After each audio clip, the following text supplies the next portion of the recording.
It's a math lesson. We're going to do math to start off with. So you need to get your math handout out.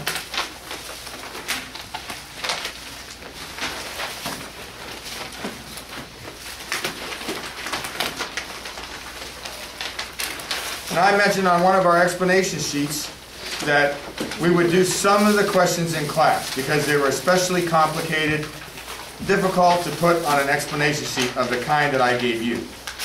And so looking at the 1s and 6s, 2s and 7s, 3s and 8s explanation sheet, it says on there that we're supposed to do, for example, question number 51. So we're going to do number 51 first on the math handout. 51 on the math handout. Now, there's actually doing number 51, and we're going to do number 51, okay? But question number 51 is what I like to call a definition question. If I was actually taking the test, since I'm no longer in high school, obviously, and I read question number 51, I would immediately skip it. Because if you're not doing or working with inverse functions right now, that could be an extremely difficult question to answer. Because it's sort of directly from the definition of inverse functions. I know a lot of high school math teachers who don't even go over those definitions. You know, they don't even read them in class. They don't assign them for the students to read. They just go right past and go right into the manipulations for a particular chapter in an algebra book. And so the definitions just aren't given much time in class. And I'm not going to worry about one like that. And I know that the questions are supposed to get harder as you go along. When we did our graph, right, the idea was that the later questions, like in the 50s, were harder than, say, in the 20s. But it's not perfect. In other words, 52 is not harder than 51, 53 harder than 52. It isn't a perfect line. If you remember, I kind of jumped around. If you look at your graph on page 16 in your notebook, I jumped around quite a bit when I did that presentation, okay, because it isn't perfect as far as difficulty is concerned. It's roughly more difficult as you proceed through. But it is worthwhile, however, to know how to do inverse functions. Like a more typical question, let's call it, that would be on the test. So we'll put like 51 star here, because it isn't really number 51, right? We're making up our own question now. And this one just says, what is the inverse function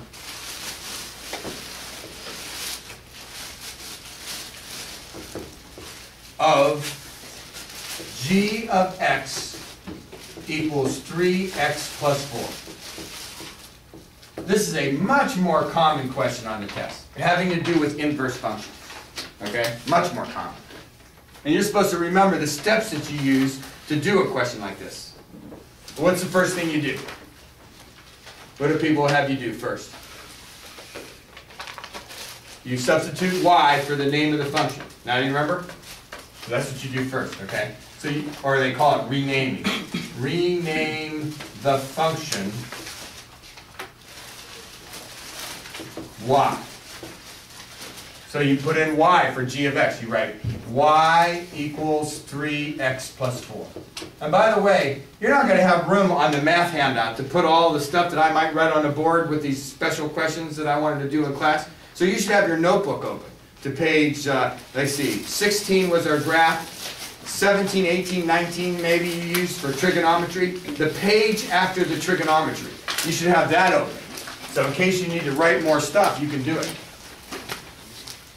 Okay, so then the next thing you do is what I like to call the XY switcheroo.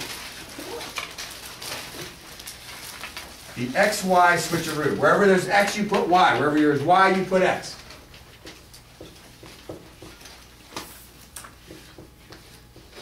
Then you solve for Y.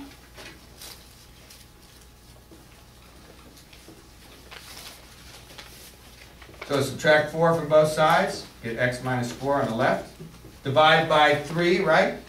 You get y equals x minus 4 divided by 3. And this right here is actually a representation of the inverse function of 3x plus 4. This right here that I boxed in. Now, when you denote the inverse function of a function, what do you do? Like if the function is g of x, how do you denote the inverse function? What's the symbology that you use? You put like the -1. A -1 superscript, right. That's normally what's done. And so you do something like this. G minus 1 of x, like that, right? Just like that. Okay? Now there's other ways that you could write that inverse function.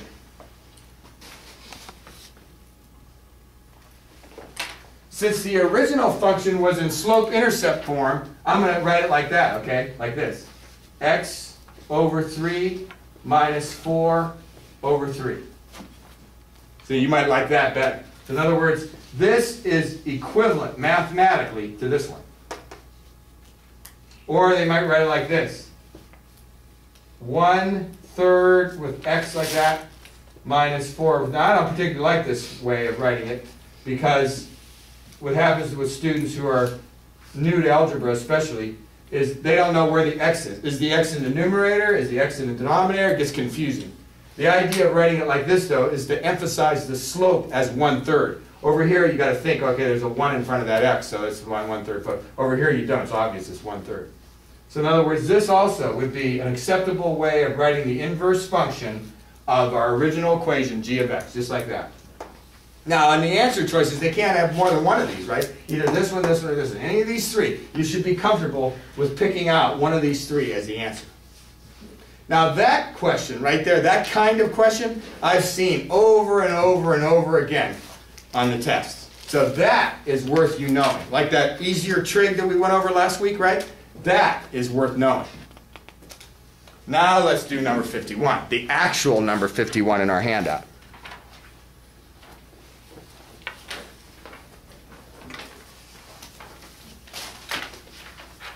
So it says, suppose f of x and g of x are functions defined for all real numbers x, and f of x is the inverse function of g of x. So now this is going to be the real 51 now, right? The real 51. In other words, they don't want to use the symbology that you're comfortable with. They're going to say that the inverse function, right, that you just told me is written like this. They're going to rename it a different letter, which is not good. They're just adding unnecessary confusion. They're going to say that the inverse function of g, they want to call f of x. You like to write it like that, they're going to write it like that. And then it says, if r is a real number and f of r equals 0, then what's g of 0? So in other words, they start off with saying that there's a value of x that will make f of x be 0, and we're going to call that value r, right? Now, using our sample equation, how would that work? Well, we put 0 here, right, for f of x.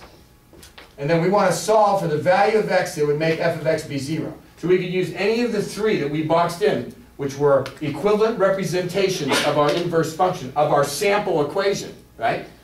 So I'm going to use the one at the far left there because it's easier to use mathematically.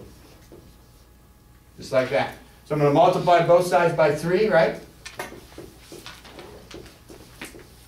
And then I'm going to add 4 to both sides. Okay, so the value of x that will make the inverse function be equal to 0, at least in our sample equation, is 4. And they said, let's call that r. They're giving it a special symbol, a special name. They're going to say that that value is r. And then it wants to know what's g of 0, right? Now, we're going to use the same sample equation we did before, right? So all you got to do is put in 0 wherever there's x. Our 3x plus 4 equation.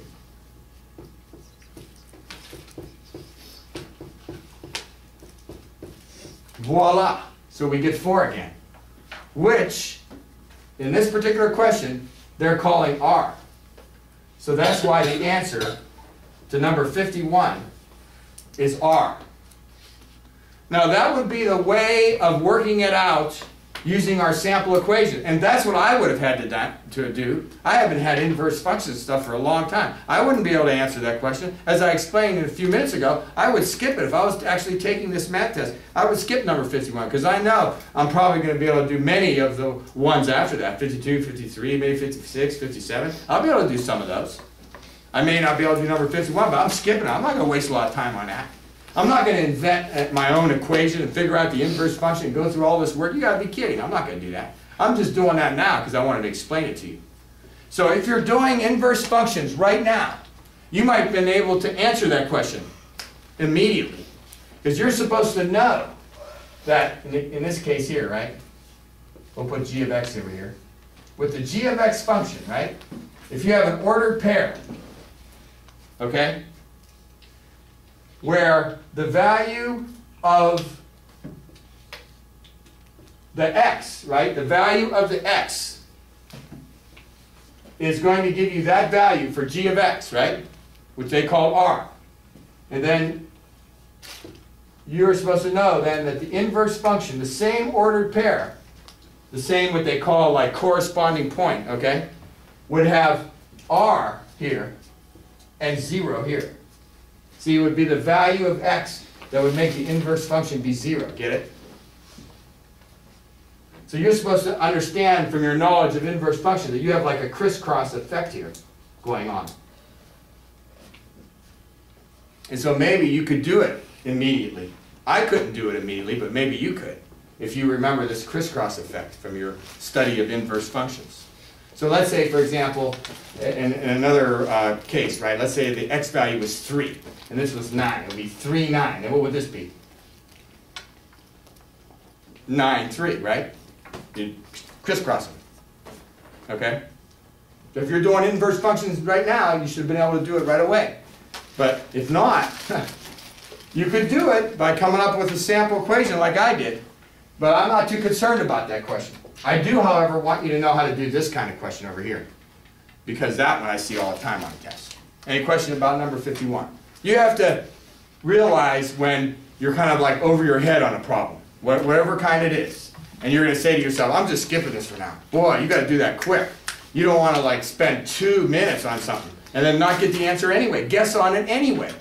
You just wasted 2 minutes. If you ended up guessing on it anyway, you just wasted 2 minutes. And by doing lots of practice questions, that's how you become acquainted with your math ability. Remember thing 2 in our very first lesson, how thing 2 understood their own math ability and decided to spend almost all the 60 minutes just doing the first 45 questions, okay? It's like that. You want to be like thing 2, not thing 1. You want to take the math test strategically. All right, any questions about that?